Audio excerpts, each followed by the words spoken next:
Hey there, and welcome to Authentically ADHD. I'm your host, Carmen, and I am so glad that you're here. This is a podcast where we get real about ADHD. No filters, no judgment, a safe space to explore and learn and grow. If you're here, it's because you want to take a deep dive into the world of ADHD, and trust me, we're going to have a lot of fun doing it.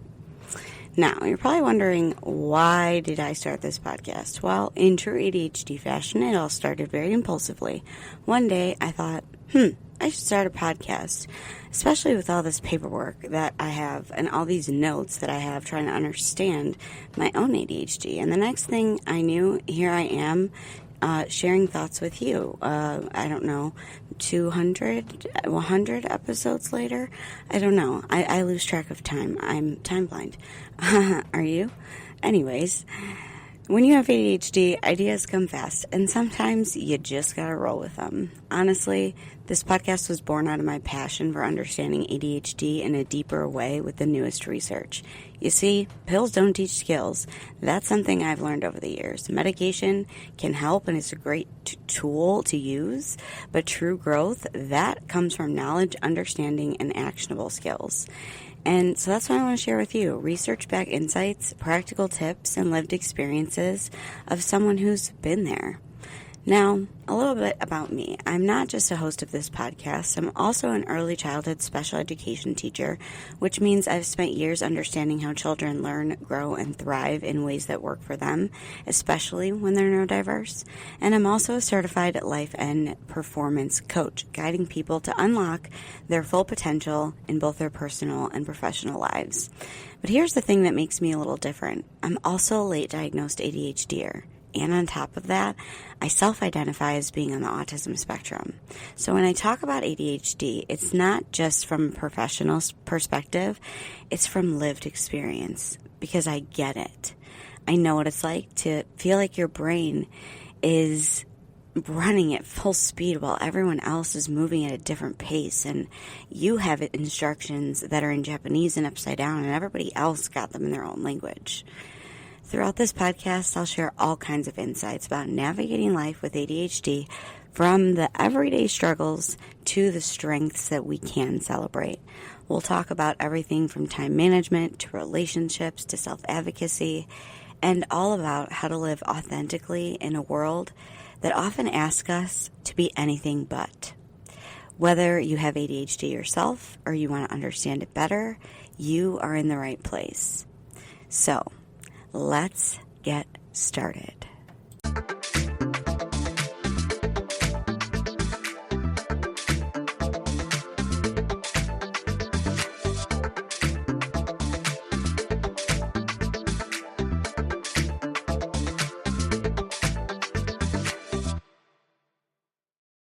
Hey there, my ADHD tribe. I have an offer for you. Do you ever feel like you're constantly juggling, but somehow always dropping the ball? You're not alone. We've all been there. I struggle still to manage time, stay organized, and to keep track of the never-ending to-do list.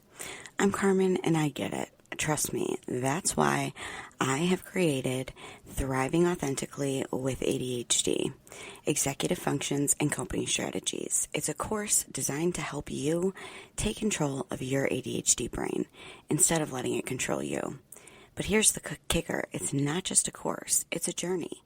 For only $25, you'll get access to about 3 hours of exclusive ADHD-friendly content that breaks down the executive functions in simple terms and explains why your ADHD brain works in the way that it does.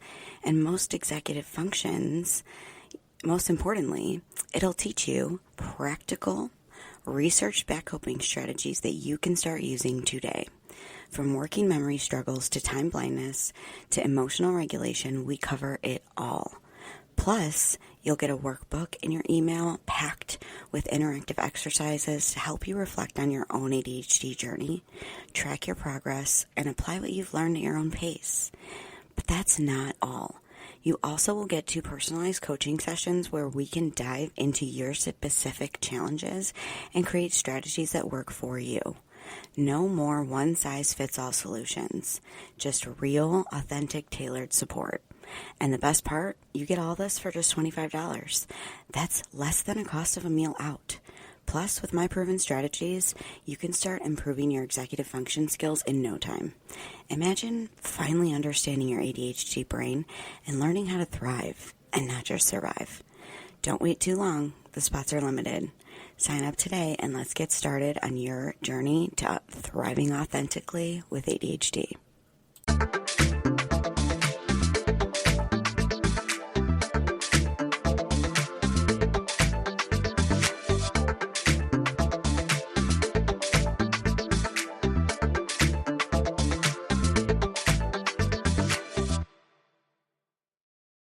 Hi, my friend, and welcome back to Authentically ADHD. Today's topic is something that I am asked about a lot because a lot of the times this is a big area where we have trouble, and that is your career. So today we are taking a deep dive into ADHD and career choices, finding your path. So, choosing a career is tough for anyone, right? But when you have ADHD, the classic question, what do you want to be when you grow up, can feel like a cruel joke. One day, you're 1,000% sure you're going to be a veterinarian. The next day, you're equally convinced that you should start a graphic novel company. And by the end of the week, neither idea really holds your interest. Sound familiar? You're not alone. ADHD brains are known for racing through ideas, chasing new interests, and then getting bored faster than we can say career fair. In this episode of Authentically ADHD, we are going to tackle that very struggle. How teens and adults with ADHD can find a career path that fits their neurodiverse strengths, navigate the hurdles of education, job hunting, and interviews, and ultimately thrive in the workplace. We're going to mix in some digestible neuroscience, don't worry, no pop quiz at the end, relatable stories, a dash of stats, and plenty of practical tips. And yes, we'll do it with an approachable, empowering tone. Plus a pinch of sarcasm, because if we can't laugh at ourselves and the absurdity of some situations that we face, who can? So, grab your favorite fidget toy, cup of coffee, or start that walk and let's get started. So, why is making a career choice so hard for the ADHD brain, and how can we make it easier? Picking a career choice is more than just follow your dreams. When you have ADHD, it's about aligning work with how your brain actually operates. Here's the thing. Research and expert insights show that passion and interests are often the deciding factors in whether an ADHDer sinks or swims in a job. In fact, one career expert bluntly stated that passion is the greatest predictor of success for a person with ADHD on the job. If the ADHD brain is fired up about the work that it can do or that it wants to do, it can conquer challenges. If it's bored or disinterested, it will sputter out faster than a smartphone with 20 apps open. This comes down to the neuroscience of ADHD. Differences in dopamine and executive functioning mean that ADHD brains struggle to get motivated for tasks that are routine, unrewarding, or boring. Dopamine is a neurotransmitter that helps drive motivation, decision-making, and helps us keep attention. In ADHD, dopamine signaling may be blunted, irregular, or used incorrectly, leading to classic symptoms of inattention, impulsivity, and making bad decisions, not bad decisions, but like risky ones, or difficulty making decisions. In practical terms, if a career path doesn't light up your brain's reward circuits, it's going to be extra hard to pursue. Decision-making itself can be a minefield. ADHD involves executive functioning challenges, and those are the brain's self-management skills that basically help us be an adult, like planning, organizing, prioritizing. Imagine trying to choose a career when the CEO function of your brain is essentially a hyperactive intern guzzling espresso all the time, running around, and you can never find them. You might get bursts of inspiration followed by analysis paralysis. One Frontiers review on ADHD and decision-making noted that ADHD can disrupt the process involved in evaluating options and outcomes.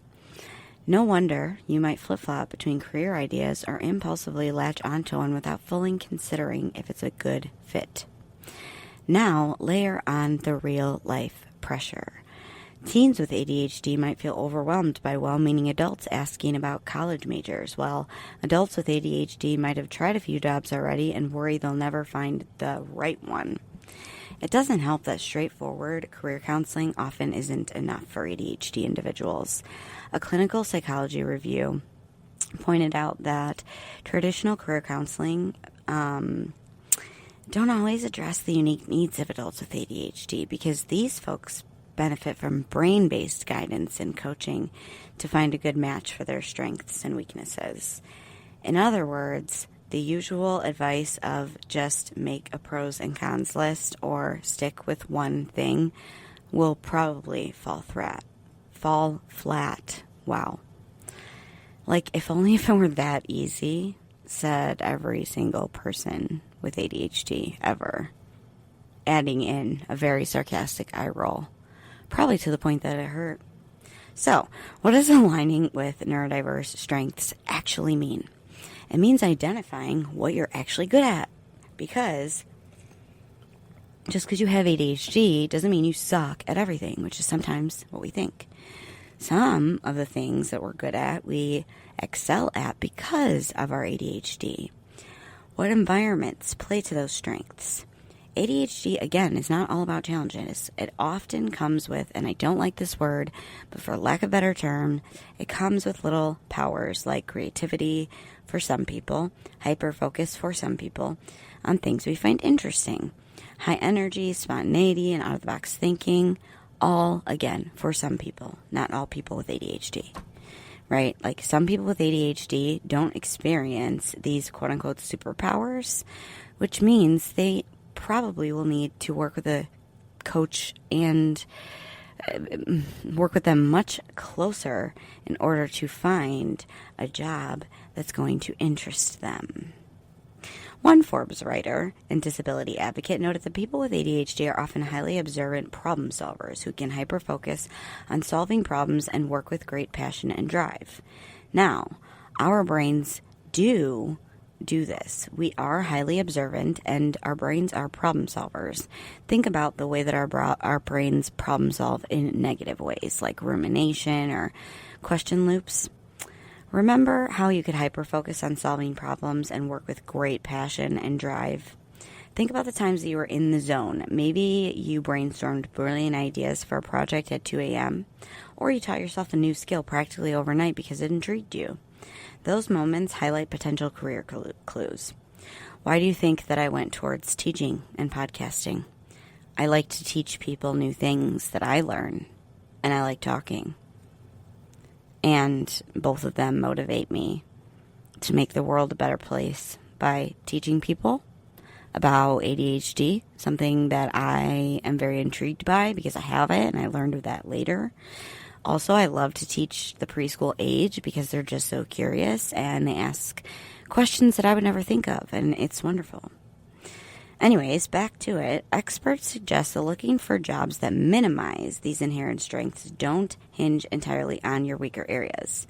A Healthline review of quote-unquote good jobs for ADHD puts it nicely. The key is choosing a career that capitalizes on your strengths and isn't heavily dependent on the various skills ADHD makes difficult. For example, if you're creative but lousy with minute details, a graphic designer role, big picture creative, might suit you better than, say, a data entry job that's 100% tedious detail. Some ADHD folks thrive in high-intensity, high-stimulus jobs. Think EMT, teacher, journalist, where every day there is different and there's really no time to get bored. Others do well in ultra-structured roles that provide the organization they struggle to create for themselves. Think of jobs with clear routines or strong support staff. Now, my teaching job, I believe, falls under ultra-structured and the other one, the high intensity, high stimulation. It's never boring. It's ultra structured because I teach early childhood special education, meaning it needs to be structured for the kids, so I have to structure it for myself, right? So, as many shine in hands-on and creative careers or as independent risk takers, seriously, one size never fits all. The pattern is find your spark. If a job makes you feel alive and absorbed, that's a green flag. If it makes your brain want to snooze, red flag. Let's bring this to life with a quick story. Meet Alex, a 19-year-old with ADHD. Alex loves everything, and I do mean everything. In high school, he went from wanting to be a chef, to a coder, to a musician, to a veterinarian, after a 2-week hyperfocus on the animal planet. Now, facing college, he's paralyzed by choices. His parents are concerned, but a bit panicked. They are pushing him towards accounting for the job security, which to Alex sounds about as exciting as watching paint dry. Cue major indecision and anxiety. Alex's story isn't that unique. Many ADHD teens and young adults feel this pressure. What helps Alex eventually? In this case, taking a gap year and trying a few internships did the trick. Gap years, or short-term explorations, can be a brilliant strategy for ADHD individuals who are unsure about their path. Alex volunteered at an animal rescue shelter, scratching the vet itch, did a part-time web design course, and shadowed a friend's startup. And through these experiences, he noticed a pattern. He adored working with animals and being active, but also had a knack for design when it involved creativity and not too much coding and all that. Fast forward, he's now exploring careers in wildlife conservation that pretty much involve field work and outreach design, combining his passions. The moral is exploration is not wasted time, ever. Trying out options through internships, side projects, or even short courses, many are cheap or free online at attitudemag.com. It can help ADHDers find what genuinely sustains their interest. You can also find a few free courses just about your ADHD on ihaveadhd.com and other sites that provide just quick little free or super cheap courses to help you out. Parents, mentors, and coaches, take note. Support your ADHD teen or adult or client in sampling careers without judgment. It's not a lack of focus. It's the necessary data gathering for a decision that will stick.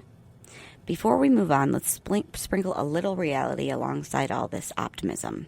Statistically, ADHDers do face more career instability on average. And it's not because we're not capable, but because of the challenges and misfits with typical work environments. For instance, a large Swedish study found that even by young adulthood, people with ADHD were lagging in the workforce. High school grades with ADHD earned about 17% less than peers and had more periods of unemployment. Other research found that about 1 in 3 adults with ADHD may be unemployed at any given time, and that ADHD adults are nearly twice as likely to be unemployed as those without.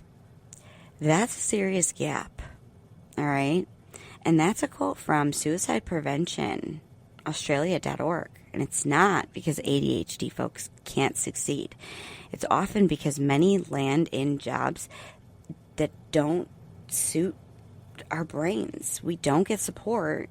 We don't get the support we need. And the fact that this is the source means people decide that they just want to end it because it's not worth it. But the encouraging news, when ADHD is managed and strengths are used, the narrative can change. Plenty of people with ADHD have thriving careers, from entrepreneurs to teachers to engineers to artists, especially once they find their niche, and if needed, get treatment and or coaching. If you've been beating yourself up for instantly excelling in a conventional career path, give yourself a break. Your path may be winding, and that's okay. As one psychologist put it, ADHD is a set of symptoms, not a character flaw. with the right strategies, and we will get to those, you can absolutely craft a work life that suits you and brings out the best in you. Let's talk about some of the challenges in pursuing a career, from school to job interviews. Finding your passion is a step one. That's one of the first steps, literally. Pursuing it is step two, and oh boy, can step two be full of hurdles when you have ADHD. The second is all about real-world challenges ADHD adults and teens face in education, job hunting, and interviews, plus ways to tackle them head on. Struggling through school and training. God, this was difficult for me. For many careers, some education or training is the entry ticket. May it be college, me being a teacher, vocational school, on-the-job training, shadowing, testing. Yet traditional schooling can be where ADHD folks struggle the most. Long lectures, extensive reading, term papers, rigid schedules, basically a parade of the exact things ADHD brains find least stimulating. It's really not surprising that college students with ADHD on average have lower GPAs and higher dropout rates than their neurotypical peers. One study found that students with ADHD were earning fewer credits per semester and often taking longer to graduate than others. Took me 5 years instead of 4 personally, and I took summer school every year in order to make it so I didn't have to take as many classes during the year. And the reasons, read like an ADHD symptom list: procrastination, disorganization, time blindness, oops, missed the deadline again, difficulty sustaining effort on tedious coursework, and perhaps the struggling with the newfound independence of college life. No more parents or teachers structuring your day. No car or job to drive through. Like, you got to do all that on your own. And if you're a parent of an ADHD teen hearing this, don't freak out. It doesn't mean your child is doomed in college, but it does mean they'll benefit from extra support and strategies. What can help throughout all school? Educational accommodations. And these are legal, especially if your child has a diagnosis. This could look like extra time on tests, note takers, reduced course loads, sensory breaks, and other things that can level the playing field. And there are also rights to protect these by law in many countries. If you're in higher education and haven't done so, talk to your school's disability services office. You may be amazed at what support you can get if you ask for it. Beyond formal accommodations, ADHD students often need to choose the right environment. For example, smaller colleges or programs with hands-on learning might be better than huge impersonal lecture halls where it's easy to drift off. Some ADHDers opt for trade school or boot camps, which offer more practical, condensed training in a certain field, and often a faster payoff, which is why so many hairdressers have ADHD. Teachers have ADHD, and it's just a long, long list of things and people. And as I mentioned, it took me 5 years to graduate. Do you want to know why? Well, I tried going away to school, but all of those hurdles about going away to school and having ADHD and not being diagnosed at all, so not getting any support, I hated it, and I cried, and I wanted to come home by Christmas. But I finished out the year, and then I came home. I did what is it called? The township kind of college where I got my associate's degree. And then I went to a very small private college, and I used the library for silence when I needed to do work or when I needed, to study and do those types of things. A word to the parents out there: support your teen's ADHD job journey, even if it's non-linear. Celebrate the progress in any form. Maybe your child didn't finish college in 4 years, but they found an apprenticeship they love. That's a win. The goal for them is to find their path, not necessarily the path you envisioned or the one everyone else is on. Honestly, seriously, I'm lucky that I knew that I wanted to be a teacher since I was a kid. I still faced some of these same hurdles, but the whole deciding really was deciding on the age. And because in college you have to do observation hours, then you do practicals, and then you do student teaching, you get a lot of different practice in different age groups. And that's where I figured out what I wanted to do. ADHD on the hunt, resumes, applications, and the dreaded focus. So let's say you've gotten the training or you've otherwise decided, I want to try this career. Now comes the search. If there ever was a process engineered to challenge ADHD, the job hunt might be it. It requires organization, consistent effort, attention to detail, timely follow-ups. I really would like to direct you to a podcast by the ADHD Adults UK. It's a great podcast, and they have one on ADHD and Careers. It's a lot shorter than this one, and there are a lot of tips for finding a job, and they're good tips. Now, you're not lazy. It's genuinely hard for the ADHD brain to stay engaged in this process.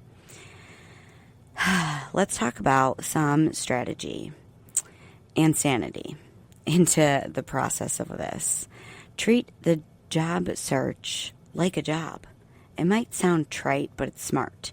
One ADHD coach advises that creating a work schedule for your job, for example, setting aside 2 hours every whatever day for specific tasks, Monday for updating your resume, then LinkedIn, Tuesday for searching, Wednesday for writing, cover letters, and tendency to either procrastinate or hyperfocus for 10 hours straight and still burn out. This structure can fight that. Then externalize your progress. Make simple checklists, spreadsheets, vision boards, follow-ups, deadlines. This acts as your extra memory and motivation to keep going. Each time you apply, log it. Believe me, it's like confetti for your brain.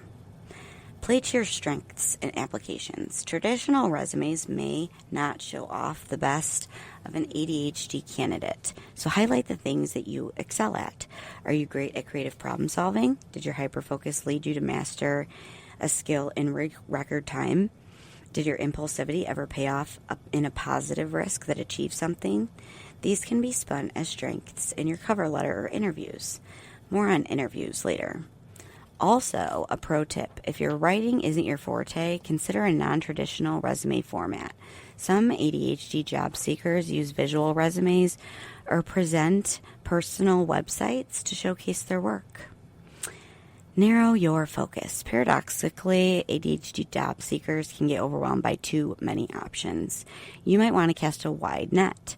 I'll apply to 50 different jobs in 10 fields and then drown in indecision or incomplete applications. It might help to identify a target or two, market, or a couple fields at most. For example, decide you'll concentrate on jobs in education and nonprofits, and within that, roles that involve some event planning. Just an example. And you can always adjust later. So, quick anecdote. Jasmine, 30, had an ADHD and had been job hopping for years in random fields. She's done everything from retail to temp office work, usually quitting out of boredom, rejection sensitivity, or getting fired for tardiness. She finally zeroed in on her love for the outdoors and decided to pursue a job as a park ranger or environmental educator. When job searching, Jasmine found herself getting lost in endless internet rabbit holes. Applying for one job somehow turned into a 3-hour tour of LinkedIn profiles and a deep dive into completely different career paths she stumbled on. Realizing this, she set some rules. For every hour of a job search, 15-minute breaks were mandatory to reset, and certain distracting websites were blocked during work time. She also wrote down her top 3 strengths: bilingual communication, enthusiasm for wildlife, and creative teaching ideas. And she made sure every cover letter she sent started by mentioning those.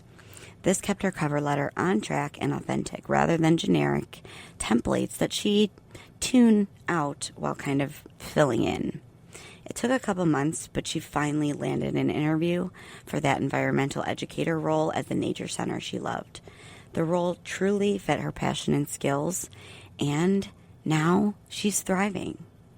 Speaking of interviews, we're going to talk about that next. But first, a word from our sponsors.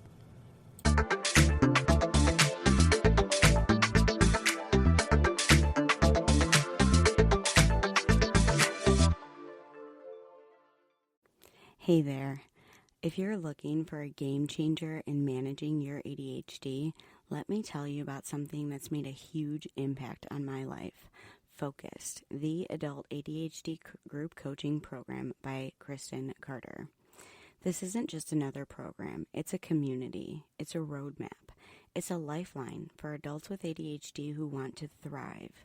Inside of Focus, you'll find weekly coaching calls with Kristen packed with actionable insights, a supportive community of adults who get it. They get what it's like to live with ADHD. You'll get tools and strategies that actually work for our brains. No fluff, just real results.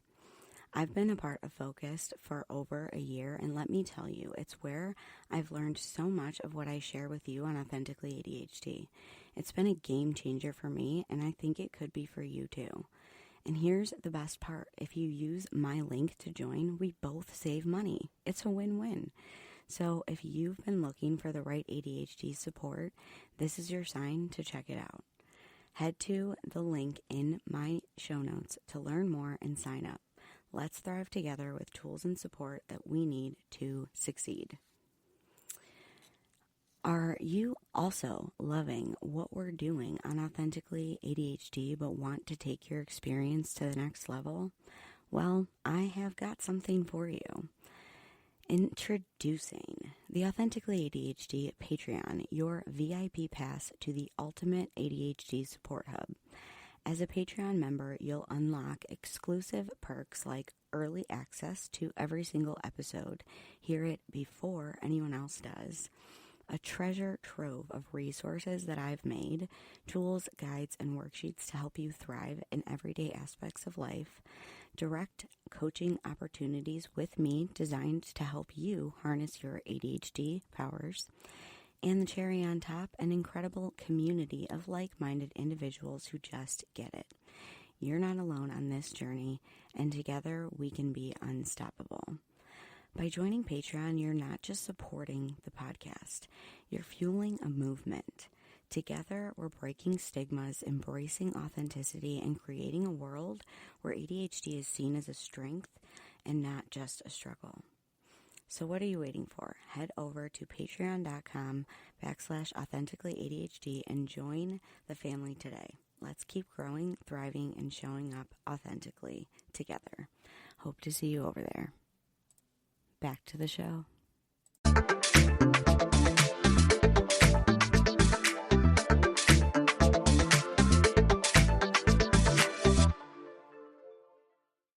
All right, so you've made it to the interview stage. Congrats. Now you have to keep it together for half an hour or so and impress someone enough to hire you. Easy, right? Cue the sarcastic drum roll. Interviews can be especially nerve-wracking for those of us with ADHD because they're basically a performance with high stakes. Lots of unknowns and require all the executive function and social filtering that we can muster. Many ADHD job seekers worry about things like, what if I ramble on and say something stupid? What if I zone out and miss a part of a question? What if I'm running late because I misjudged traffic? What if my resume has a typo and I didn't notice it? The struggle is real. Let's start with a cringe but educational story. A career coach shared the tale of a client, let's call him George, who had an ADHD and an offbeat sense of humor. George landed an interview for a job he really wanted. He did a lot right, polished up his resume with a friend's help, researched the company thoroughly. He even wrote a clever cover letter that got him in the door. The day of the interview, he arrived on time, he dressed sharply, and he was determined to impress. Then, about 7 minutes in, the manager asked a fairly standard question. How do you handle change? And George's ADHD brain, ever so quick on the draw, decided this was the perfect moment for a joke. He quipped, I handle change by keeping it in a jar at my dresser. Get it? pocket change, coins. Yeah. He later described the hiring manager's face as a mix between confusion and is this guy serious? That one impulsive joke derailed the interview. George spent the next few minutes trying to backpedal and prove that he could handle actual change, but the damage was done, and he didn't get the job. Now, every ADHD interview story ends in flames. Not every ADHD interview ends in flames, but it illustrates how our impulsivity or our enthusiasm can sometimes backfire, but in a good way. In these high-pressure moments, the good news is there are concrete strategies to handle common ADHD interview challenges. Let's go through a few of these tips. Over-prepare in a good way. Create a script for yourself. Ask a friend to practice with. Ask ChatGPT to write you questions to ask you about yourself. And if it's for a specific job, the more specificity you give ChatGPT, the better questions it'll give you, the better information, whatever it is. So if you are preparing for a job to be, let's say, a teacher, ask ChatGPT to ask you questions as if they were people who interview teachers and see what comes up. Then you can even go down to 5th grade teacher, language teacher, special education teacher, whatever it is. Next one, practice active listening and not interrupting. Many of us with ADHD don't realize that when we accidentally talk over somebody or miss part of what they said because our mind was racing in an interview, interrupting the interviewer or asking or answering a different question than what was asked can be a deal breaker. A solution here is to simulate a mock interview with a friend or coach like I talked about. Have them actually pose some questions. So have ChatGPT bring up the questions and then do it in person. Making yourself actually practice, not talking until they've finished asking the questions. Some experts even suggest going to a social setting with the sole mission of practicing listening, literally attending a gathering and focusing on letting others finish and only responding when asked. It's like a crash course in conversational self-control. In an actual interview, you're not sure that you understood a question, say. Maybe your attention wavered for a second. It happens. It is perfectly fine and polite to ask, could you please repeat or rephrase that? I want to be sure that I addressed your question correctly. That's far better than guessing and going off on a tangent or telling a joke. Just by the way, jokes are not great for interviews unless you're interviewing to be a comedian. Next one. Manage the logistics to avoid late show horror. Don't want to be late? Practice the drive the day before at the same time of your interview. That's key. At the same time that you will have to be driving there for your interview. See exactly how far it is away, especially if you've never been there before, and go at the time that you would need to leave, that you believe you would need to leave. See if you show up on time. If so, great. If not, add buffer time. Also, add buffer time anyways, because Lord knows your ADHD brain's going to forget to put gas in the tank, to forget to get cash for the meter for parking or whatever it is. So I just want to let you know, just essentially remove as many variables as possible that morning.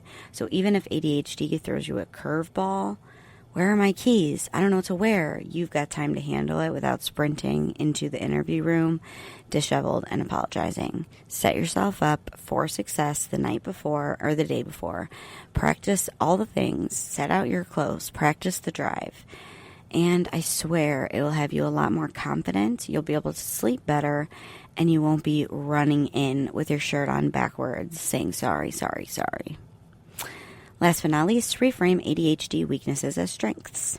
Interviews that often have that dreaded, and what are your greatest weakness questions? Or they list qualities like must be organized, great time management, and in a job description, which, let's face it, are not our shining areas. But rather than panic, plan on how to address these honestly but positively.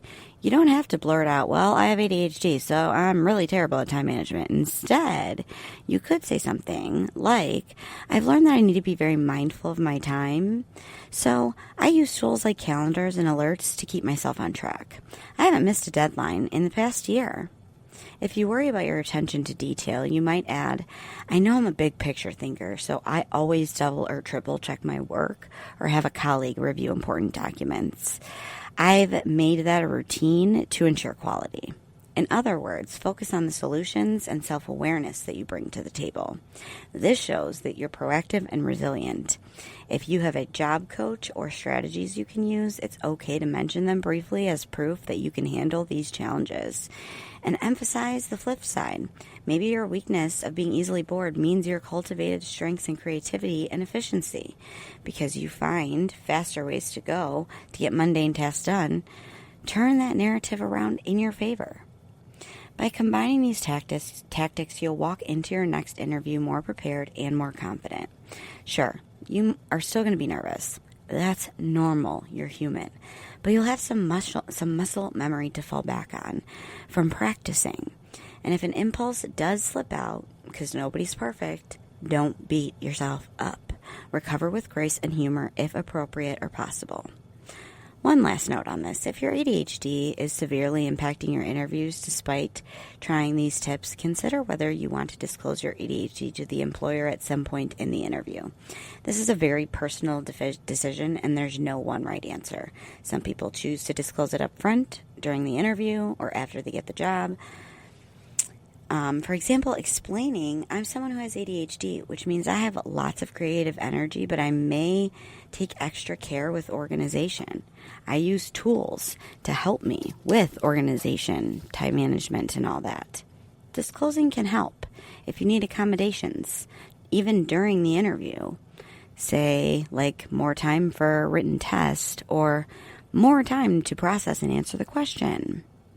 However, many prefer not to disclose until after they're hired, or not at all, due to stigma. It's entirely up to your comfort level.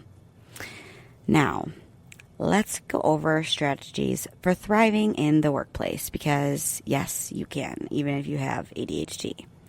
Now, you've landed the job. Woohoo! Take a moment to celebrate that victory. Seriously, many ADHDers struggle to even get to this point, so give yourself credit. Now the journey continues. How do you thrive at work when you have ADHD? The goal isn't just to survive by the skin of your teeth each day, but to truly flourish, to make the most of your talents. Workspaces, especially traditional ones, can be challenging environments for your neurodivergent mind. Open offices with constant chatter, the 9-to-5 schedule that might not match your sensory and executive function overload. But fear not, there are proven strategies and accommodations that can turn the workplace from an obstacle course to a tailored playing field for your success. We are going to list out some of these top tips for thriving on the job with ADHD. I'm going to note that if you want to read more about each tip, I want you to visit my Substack page. I'm also Carmen Authentically ADHD over there. There will be a lot more detail underneath each one of these tips because I don't want the podcast going too long, and I'd also love for you to check out some more of the content that I've put out on Substack. So, a quick list of tips. Number 1, optimize your workspace to minimize distractions in whatever way that works for you. 2, master time management and externalize it if needed. We struggle with time blindness and we don't have an internal clock, so you got to do that. 3, leverage ADHD hyperfocus with boundaries if you can. Using that hyperfocus on getting work tasks done can really, really help. But you need to set boundaries to make sure that you're eating, not staying up too late and using the bathroom. Advocate for flexibility. Not everyone has the luxury of a flexible job, but if you do have a wiggle room, use it. Number 5, use accommodations and tools. They exist for a reason. Number 6, play to your strengths and communicate clearly. Thriving isn't just about patching up your weaknesses. It's also about leaning into what you do best, right? Also, you might want to tell your boss things like, I excel in client interactions, but I notice I sometimes miss small scheduling details. It helps a lot. Believe me. Ask me how I know. Probably from experience. It's been great. So, before leaving the workplace topic, a quick shout out to support networks. ADHD adults often benefit from having a mentor or coach at work. If your company has mentorship programs, join it and pair up with someone who is at a senior level who can offer guidance and maybe help you navigate any workplace politics or unwritten rules that ADHD folks sometimes might miss. Now, most workplaces, they may have coaches and things like that, but none of them are very tailored to ADHD, and even if you disclose that you have ADHD, they probably have to learn about it first. So, consider finding an ADHD coach online. Hint, hint, I do that to help you with your personal goals at work.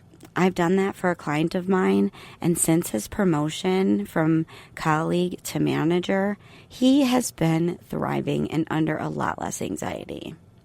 Finally, if you're a manager or colleague of someone with ADHD, or perhaps you suspect it, know that your support and understanding can make an enormous difference. Simple gestures like being patient if they need instructions repeated, or not taking things personally if they forget, or even directly asking, how can I help you succeed? Is there something I can help or something I can do to make this task easier to manage? It'll really make that person feel heard and seen. As we wrap up this deep dive into ADHD and career choices, let's take a moment to reflect. If there's one message to take away, it's that your career path may not look like a straight line, and that's okay. In fact, it's more than okay. It's authentically ADHD. You might zigzag through a few different jobs or take longer to quote-unquote find yourself, but each twist and turn is teaching you something new about what ignites your passion and what doesn't. Yeah, you're going to face challenges. We all do. Picking a career that aligns with your strengths, pushing through an education, training hurdles, navigating all the nerve-wracking interviews and setting yourself up for success. You carry unique assets, though, even though some days you might feel like the deck is stacked against you.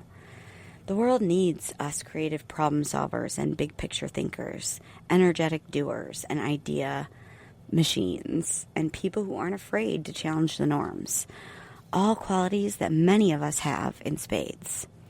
Before we sign off, here's a bit of encouragement. If you're an ADHDer contemplating your next move, try to replace any negative self-talk with, I'll never stick to anything, I'm a mess, I'll never succeed, with a reframe.